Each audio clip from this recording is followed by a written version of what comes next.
Hello, welcome to Squishy Vision, where I am about to react to MUFASA, which kind of came out of nowhere. Also, I am experimenting with again doing this both in a horizontal, normal widescreen format and also a vertical format. So you might be watching it on either. What was I about to say?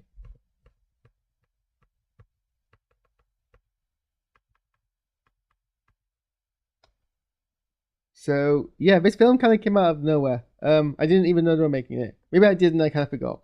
It's kind of funny. It seems to be explicitly a prequel. I mean, it's a prequel to The Lion King, but it seems explicitly to be a prequel to the 2019 3D remake of The Lion King, like the John Favreau shot for shot one. The one which I had no problem with. Um, I enjoyed it for what it was, a shot for shot remake of The Lion King, but using photorealistic CGI. And I mean, I think that's pretty cool. I wasn't expecting to be like blown away or anything. I'm like, well, I know the story, I know what's gonna happen, but this is pretty neat. So yeah, but I mean, it was much malaligned by pretty much everyone for being what is basically a cash sellout, and I can't deny it. It pretty much is a cash sellout. So credit's due. It's not as criticism is unwarranted. So it's kind of surprising that they're making this prequel to that, which is also photorealistic. And I guess the question is it going to be photorealistic to the point people are going to hate it? Because I think people didn't like the fact that they couldn't emotionally connect with a cat who was expressing like, or I guess a lion who was expressing like a lion. I never got that. Maybe it's because um, I own a cat, and just by looking at her face, I know what she's thinking. Or indeed, this cat, I know what they're thinking by looking at their face. I feel like if you know cats well enough, you you're able to recognize their emotional state by their body language and their face and everything. So I was like, oh, Simba's sad, and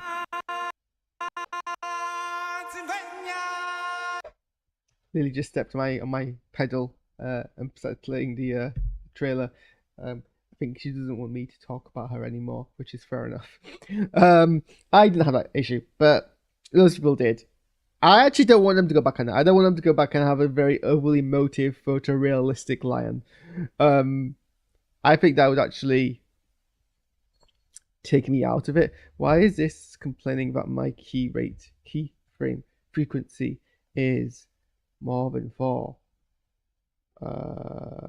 It's 0. It's not more than 4. I think you're just being a silly bee.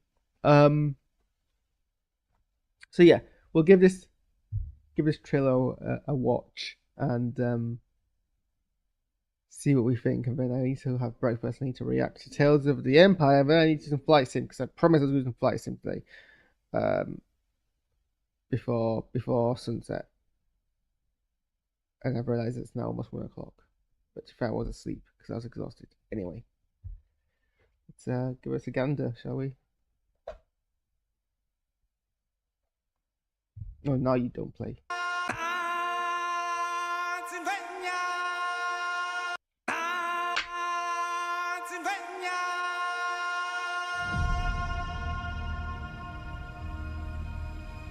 This story begins far beyond the mountains and the shadows. On the other side of the light.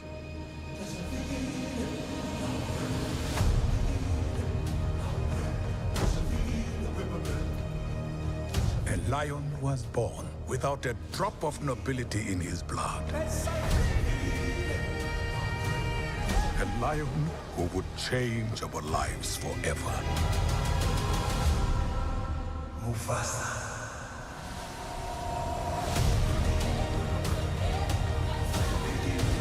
Oh, so it's not John Favreau. The earth will shake. destiny awaits you.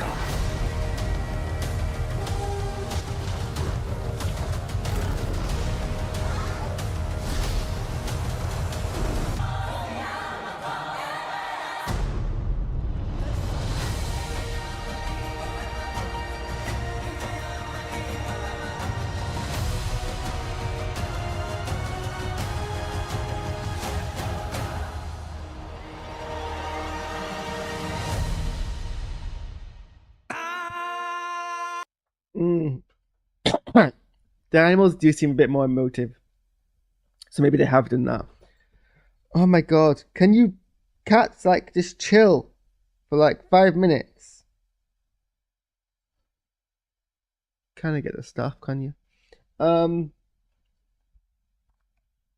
Yeah, I do think they've made it a bit more emotive. I also think the CGI seems a bit lesser, but that might just be me. Who is Barry Jenkins? Then again, I don't like to judge things like the visual quality before a release because it's often in work. But also, this is a film that's primary selling point is visual appeal. Jerry Jenkins, he did Moonlight. Okay, so he did Moonlight. That's what he won his Oscar for. Dear White People, one of the episodes of Dear White People. So he's a prominent black director, and I think one of the good things about The Lion King, the remake, is that they're very much kind of putting black voice actors at the forefront, which is kind of what you want. So I guess should we talk about the cast real quick?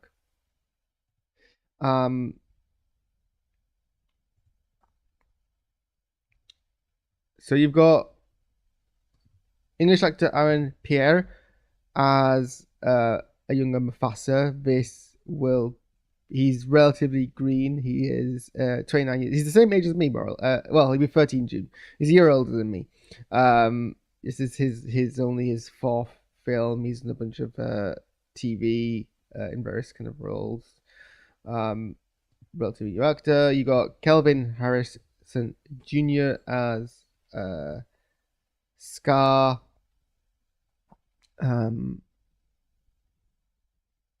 It says someone edited Wikipedia. It just says this used to say him as Taka, and now I've changed to Scar. And I guess because that's Taka. That's the name of Scar before he got called Scar. But I don't know how canon that is. And I guess maybe someone was like assuming. Interestingly, you've got English actor Aaron Pierre played Mufasa, historically voiced by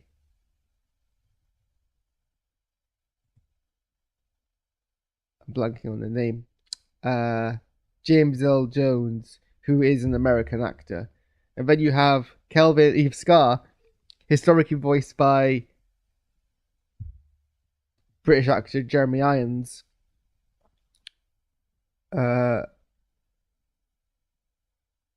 And in the first remake, also voiced by Chiwetel Ejiofor. I can never know how to pronounce his surname. Chiwetel Umadi Ejiofor. Chiwetel Ejiofor, voiced for him in the 2019 film, and Ejiofor is a British actor, whilst Kelvin Harrison is an American actor. It's kind of interesting they swap that around. He has a bit more of a history or a bit more of a backlog. He was in 12 Years a Slave, but in a kind of very minor role. Nothing else that I kind of recognize for this film. Bunch of TV stuff, but like guest appearances, nothing that he seems to be. Oh, he's been in the main role. Interestingly, Calvin Harrison Jr. has played Martin Luther King Jr. and Pierre has played Malcolm X in different TV things. Seth Rogen and Billy Elchner reprised their roles as Pumbaa, Timon and Pumbaa in what I assume would be the framing device of this film, where we start in the present and then flashback. I think actually that is what is happening, because we have David Glover, returning as Simba, and Beyonce Knowles Carter returning as Nala, and then we have Blue Ivy Carter, who I assume is the daughter of Beyonce, voicing Kiara, Simba Nala's daughter.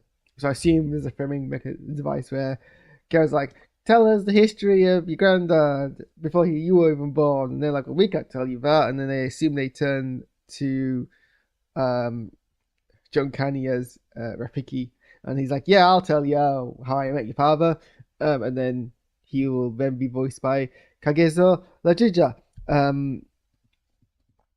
who also has a very small, so he's a South African Swana comedian, so keeping with the same kind of area of the world, but he has only been acting for the last, since 20. He had a role he's been in a few things between 2016 and 2017, and then nothing much because of COVID until this.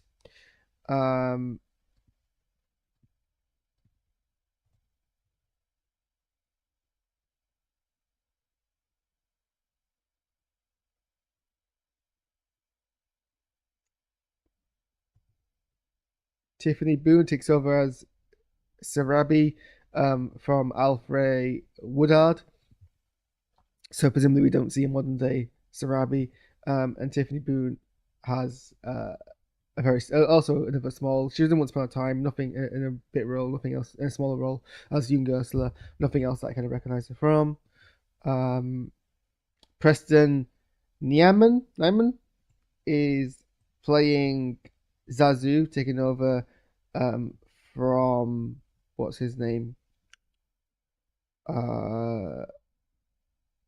John Oliver.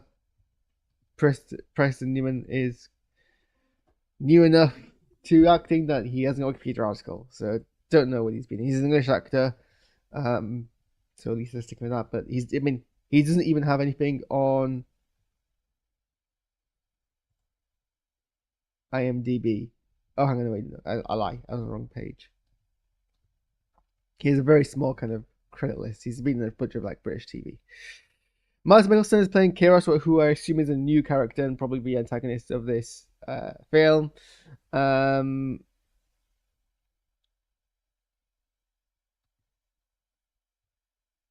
Newton is playing Eshi, Scar's mother, and Mufasa's adopted mother.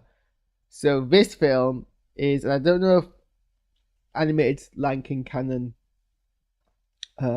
suggests this. Nothing that I can recall, I think.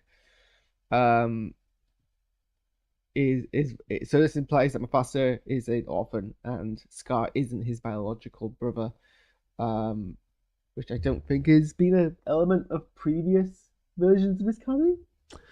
And then Lenny James is Abasi, who is their adopted parents, and I don't actually know what he's from. He's got a much more kind of longer filmography. We have Keith David as Mazigo, Mother's biological father, so I assume we see them in the film and then they get Disneyed off and killed.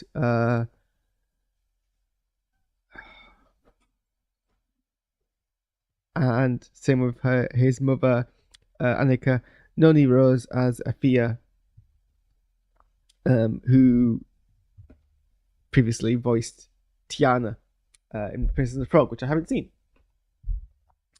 So that's the lay of the land about cast. Let's go back into this. A lot of snow places. Obviously, I know Africa has snow in it. I guess they got trying to go for a different kind of like selling here. I guess this looks photorealistic. This kind of less so. I mean, the environment does. The animals a bit less. But I guess that's the same with the previous 2019 film too. This story begins far beyond the mountains and the sharp. So I think that's probably John Candy voicing an older Rafiki. On the other side of the light.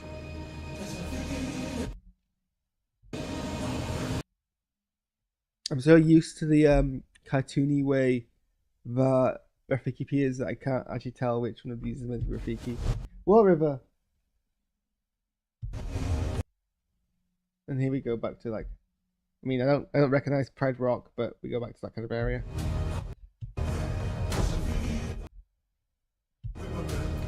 But less grassy.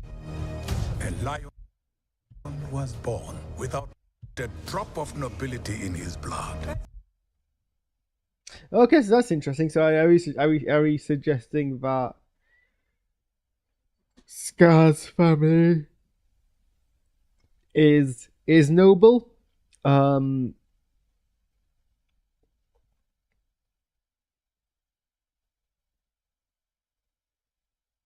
Sorry, yeah. Are we suggesting that Scar's family is of noble blood, and that somehow Mufasa gets inherited from rather than Scar?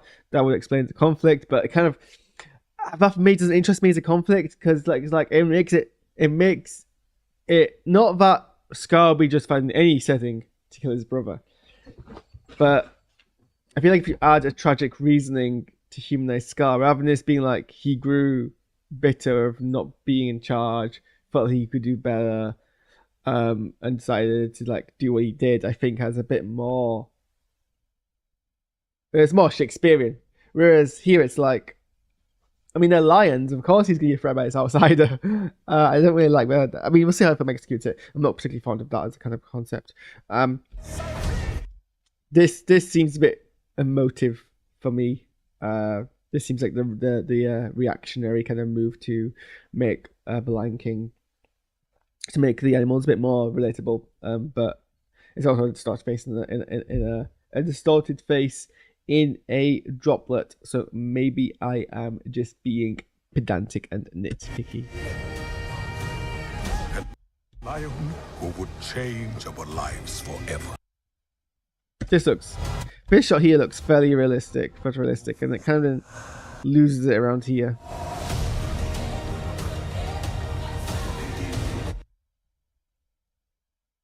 So now I'm watching it, I think this is very much like the 2019 film in that it's photorealistic, but they're not necessarily doing things. All the camera movements, I feel like if they shot it in a way where it looked like it was film for a niche documentary and not digital, it'd be much more immersive.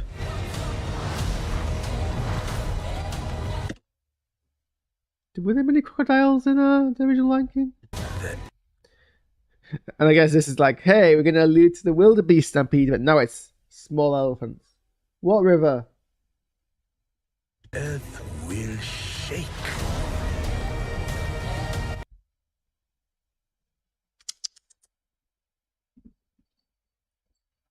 I'm not coming to turn on the tap, river. Destiny. Do you get it? Do you get it? It's a circle of life. It's a circle of life. It's a circle of life. Do you get it? Awaits you.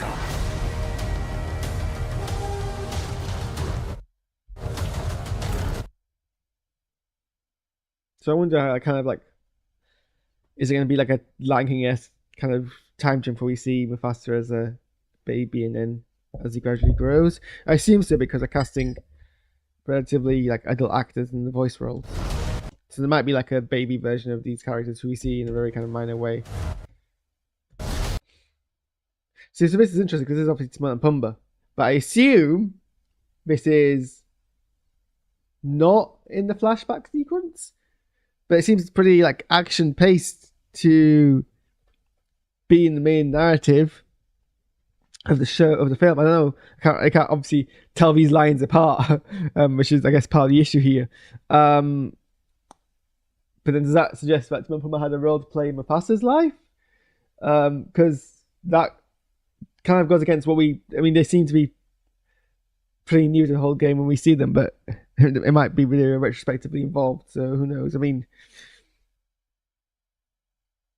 what was Lion King 2.5? Was that them being involved in like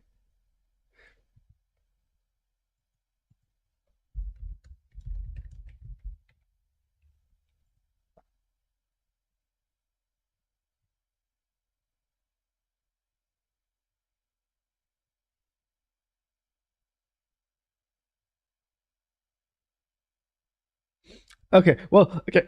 To the film's credit, I've just remembered about Lion King and a half. The whole premise of Lion King 1.5, the whole premise of that film was that they were actually uh, involved in the events of Lion King 1, but like the side you didn't see. So fine, if that's the way they're going about this, then I guess credit where credit's due.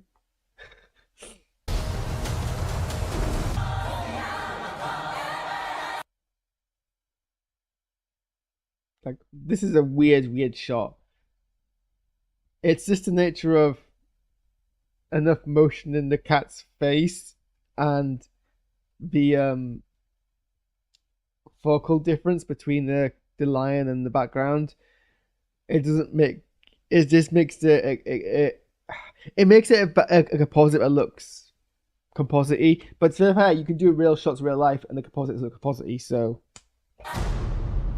well, that is MUFASA Lion King. My reaction to it. I want to go and eat breakfast, watch Tales of the Empire, at least three episodes of, and then do some flight simming. So I'm gonna bounce because that's more important to me right now. So I will see you all in a bit when I guess, do a reaction video to Tales of the Empire. Okay, goodbye. I love you all.